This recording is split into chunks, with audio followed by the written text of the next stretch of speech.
My question is Hello. My question is, I just got an email, and I'm sure they'll get them, about yet another fucking film festival in Los Angeles that they want me to come and support. And I feel like, it's like, in Los Angeles, and particularly in New York, I mean, how do you all see the future of, not amalgamation necessarily, but maybe to use your word, or consortium of lesbian and gay film festivals, because there's the Black Lesbian and Gay Film Festivals, there's the Women's Film Festival, there's the Asian Film, and it's on and on and on. And I think that, not that the quality of the films get watered down, but certainly the financial success of all these festivals gets watered down by having, so many, and there's only so much of an audience. And I wonder, pardon? I served to kill some people. I mean, short of homicide, what do you see as your roles? Being heads of all these festivals and heads of programming. I'll answer this from Miami. I think you need to take this in a different way and not see them as a threat, and maybe turn it around. In Miami, we're a city of film festivals. There's 10 festivals. For those of you who are not from America, I'm sure you all know it's a hurricane place. So everything happens from November to June, and there's like 10 festivals that take place from November to June, and then there's nothing. It just stops because everybody freaks out about the hurricanes coming. So we were actively working. There's no hurricane festival. We were actually working with the Greater Miami Visitor and Conventions Bureau to actually do a consortium to pull all these film festivals together to actually make money for the film festivals to go outside of cities from Miami and actually market New York or Philadelphia or wherever you are as a destination for all these different film festivals, and try and get money as a consortium to give back to some of these film festivals to help them. But I would add that a lot of the festivals are showing the same work that I saw at Outfest, that I saw at Makefest, that I saw at Framework. So, well, a lot of it, I think, we have quite a few film festivals. We have Tranny Fest, we have the Gay Black Film Festival, we have Third Eye that shows South Asian gay films. We even have a Sex Workers Film Festival in San Francisco. So, but we all are very sort of, we support each other. So, we do whatever we can to help Tranny Fest and the different festivals. And I find that those festivals, they're smaller, but what people are looking for is their community.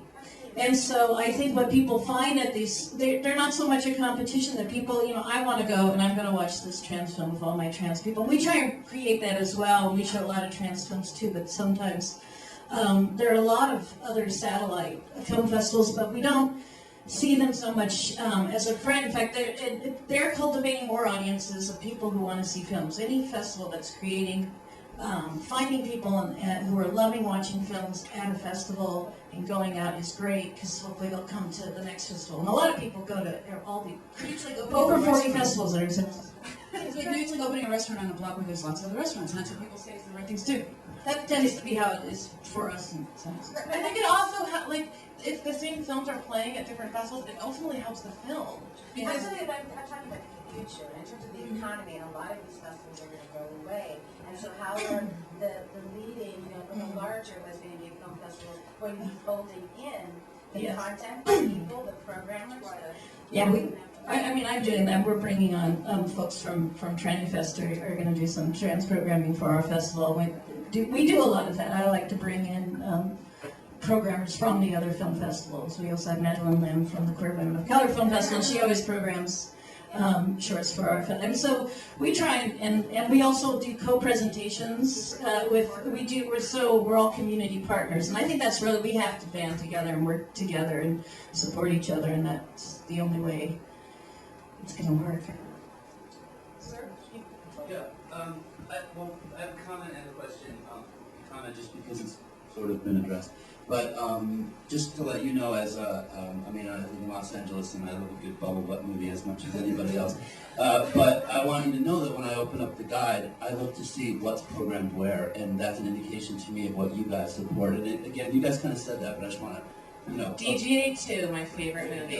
Or actually, take the back, Red Cat. My favorite movies are usually at Red Cat. Yeah, that's good to know.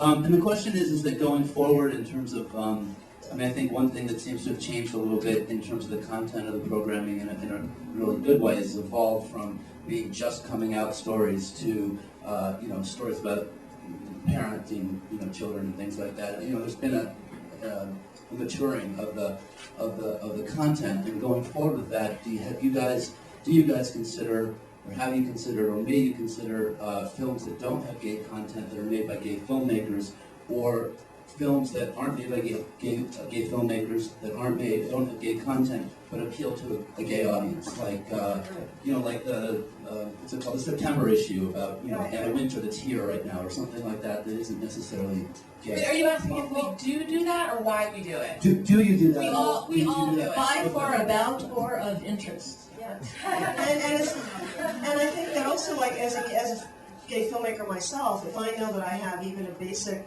if I don't think that as a gay filmmaker I'm just going to get my film in if it says quote-unquote straight film.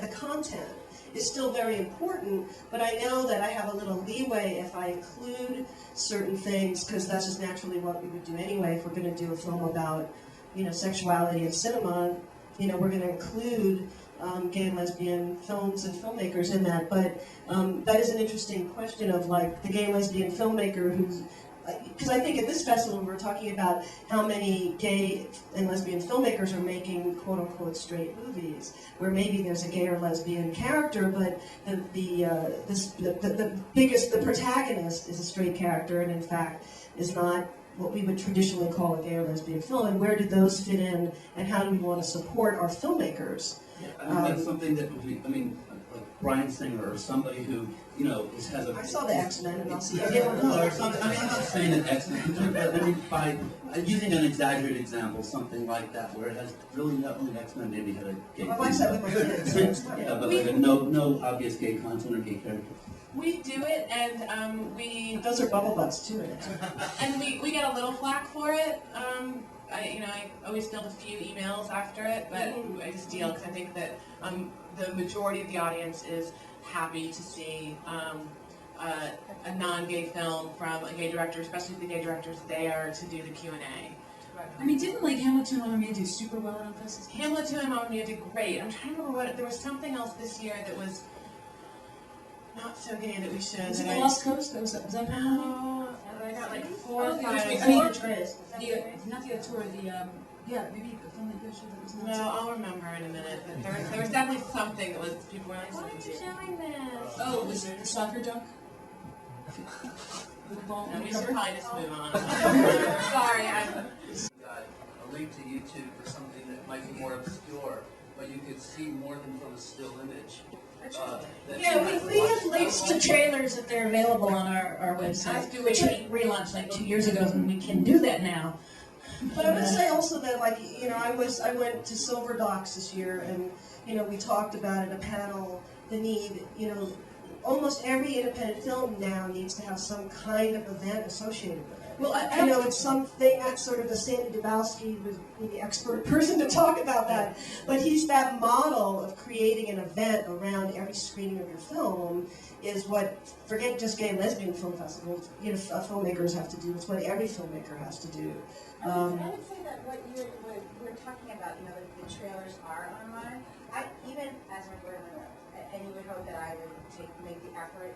I would make the effort to go to your website. I don't, because I'm busy and I don't want to. And there's too many things to click through and blah, blah, blah. But if you sent me a link to a YouTube trailer, I would click on that. Well, I just And want to I would say, watch it and I would tell everybody, listen to me. I want to say that Jeffrey and I do this for LAFF and AFI, and we sold out films from Kazakhstan. We sold out films that weren't even in the program guide simply by doing that kind of marketing, sending people the trailer, using 100 organizations that targeted different niches, which us totally does the same stuff. But I think there's maybe Frameline was the model of that, and we copied, and then all the other festivals copied us. But I want to discredit Frameline for that. Yeah, many things.